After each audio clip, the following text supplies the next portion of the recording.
ভারতে মত প্রকাশের স্বাধীনতা কি সংকটে? ১ শতাব্দী ধরে প্রকাশিত ভিকাতান ম্যাগাজিনের ওয়েবসাইটটি আচমকাই ব্লক করা হয়েছে। ব্যঙ্গচিত্রে মোদিকে শেকলে বাধা দেখানোর পর থেকেই সারা ভারত জুড়ে শুরু হয়েছে তুমুল বিতর্ক। দেশটিতে ঠিক কী ঘটতে চলেছে?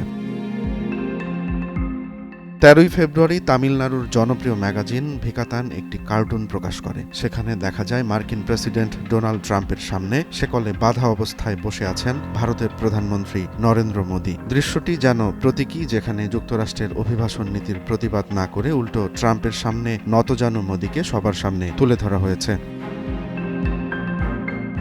এই কার্টুন ছড়িয়ে পড়তেই ভারত ও ভারতের বাইরে শুরু হয় তুমুল বিতর্ক। বিজেপি রাজ্য শাখা ক্ষোভ জানিয়ে অভিযোগ তোলে এটি ভারতের ভাবমূর্তি ক্ষুণ্ণ করার ষড়যন্ত্র। প্রেস কাউন্সিল অব ইন্ডিয়া ও কেন্দ্রীয় তথ্য ও সম্প্রচার মন্ত্রণালয়ে অভিযোগ জমা পড়ে এই কার্টুনের বিরুদ্ধে।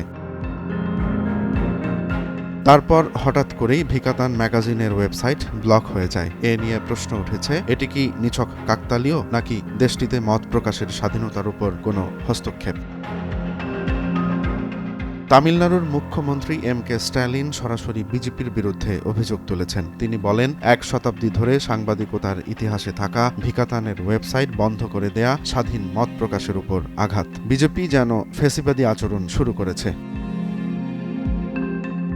ডিএমকে নেত্রী কানিমোঝিও কড়া প্রতিক্রিয়া দেখিয়েছেন। তিনি বলেন, গণতন্ত্রের মানে শুধু ভোট দেয়া নয়, মত প্রকাশের অধিকার থাকা জরুরি। একটি ব্যঙ্গচিত্রের জন্য সংবাদ মাধ্যমের কণ্ঠ রোধ করা ভারতের জন্য ভয়ানক এক ইঙ্গিত।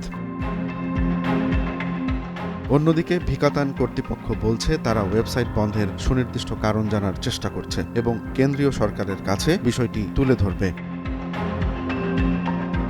ভারতের গণমাধ্যমের স্বাধীনতা কি সংকুচিত হচ্ছে? একদিকে ব্যঙ্গচিত্র, অন্যদিকে সরকারি রোষ। এই দ্বন্দ্বের শেষ কোথায়? বিজেপির দাবি এটি জাতীয় স্বার্থ রক্ষার পদক্ষেপ, কিন্তু সমালোচকদের প্রশ্ন, এটাই কি গণতন্ত্রের ভবিষ্যৎ? তবে কি ভারতের জনগণ মত প্রকাশের স্বাধীনতা হারাচ্ছে?